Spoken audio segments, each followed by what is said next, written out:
Pas du tout. Notre association est très active dans la protection de l'environnement et la conservation de la biodiversité. Les changements climatiques, effectivement, impactent tous les écosystèmes, mais les solutions existent et nous travaillons plus dans l'adaptation au changement climatique. Par exemple, dans l'arganerie, on a organisé toute la filière de l'huile d'argan depuis la création des coopératives et accompagner ces femmes jusqu'à la commercialisation, tout en menant des recherches scientifiques pour faire connaître l'huile d'argan. Nous faisons la même chose dans la palmeraie, dans les palmeraies, dans les cédrées. Et donc voilà, les changements climatiques sont là, c'est vrai, mais c'est l'homme qui est à l'origine de ces changements climatiques et les solutions existent. Il faut juste que les politiques s'en servent et voilà, les scientifiques ont fait beaucoup de choses pour trouver des solutions.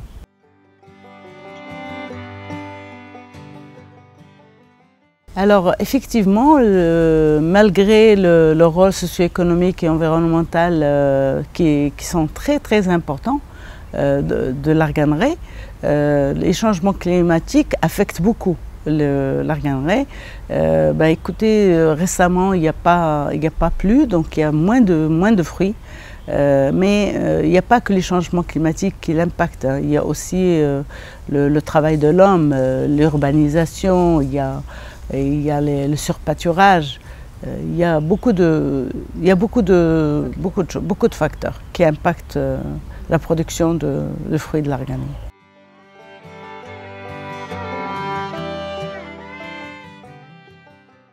Il y a la sécheresse, par exemple, ces 2 dernières années, il n'a pas assez plu.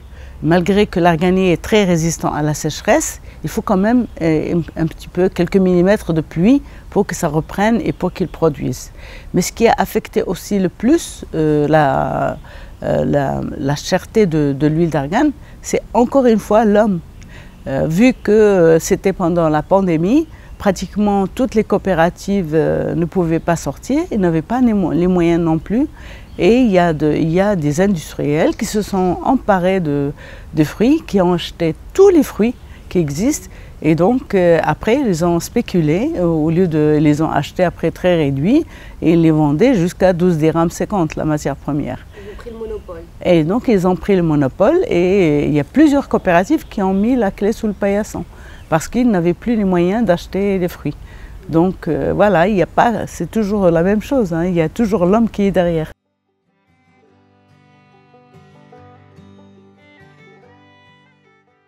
Pour la régénération de l'arganerie, nous, en tant qu'association, on utilise beaucoup le semis de grains pour réhabiliter l'arganerie. Donc on a commencé par former les femmes déjà. Ils disaient que c'est impossible de planter les arganiers. On leur a dit que si. On a fait toute une formation, comment produire les plants d'arganiers à partir de fruits. Mais en même temps, on achète des plants d'arganiers, on travaille avec des fondations. On les achète et on réhabilite l'arganier.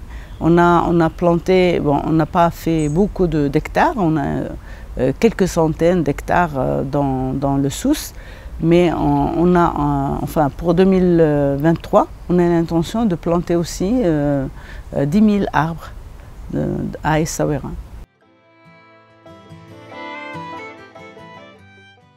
Écoutez, la COP27, bien sûr, c'est la grande messe là où tout le monde est là.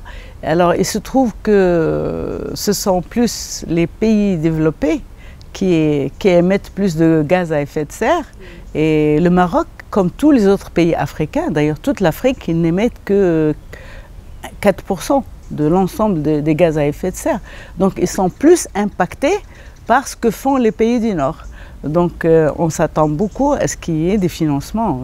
Le Maroc, comme tous les autres pays, il faut quand même que les pays développés financent les pays en voie de développement pour qu'ils soient moins impactés par les changements climatiques et qu'ils s'adaptent plus et qu'il y ait plus de résilience dans leur pays.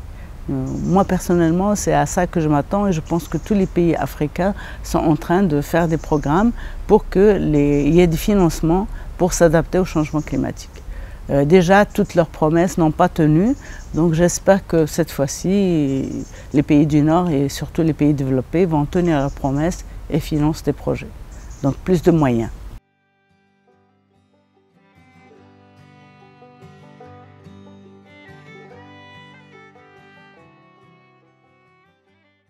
Alors, le protocole de Nagoya, qui est axé sur l'accès et le partage des avantages qui découlent de l'exploitation des ressources génétiques, donc il est entré en vigueur en octobre 2012. D'abord, il a été signé à Nagoya lors de la COP 2010, mais il est entré en vigueur en octobre 2012. Alors, le Maroc, il a une grande richesse des ressources génétiques. Malheureusement, ils sont très spoliés, ils sont très pillés par, encore une fois, les pays industrialisés.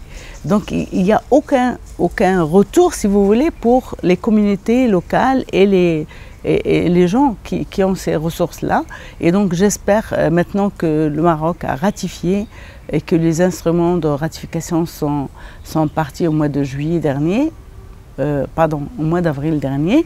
Et donc maintenant, il fait partie du protocole de Nagoya. Donc il va mettre en œuvre ce protocole pour quand il y a un accès à la ressource génétique marocaine, il faut que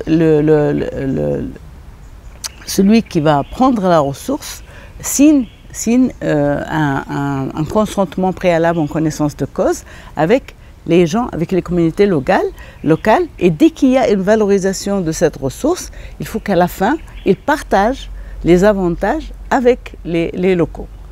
En d'autres termes, si par exemple, à partir de la verveine, je trouve un composé intéressant et que j'ai travaillé avec des Marocains, je vais signer avec eux un consentement préalable en connaissance de cause, et ensuite, dès que je mets sur le marché, je vais leur donner un pourcentage sur le produit valorisé. Donc on attend que grâce à ça, nos ressources seront moins si vous voulez, moins pillées, et qu'il y ait un juste retour pour les populations locales qui grâce à eux, il y a la préservation de ces ressources génétiques.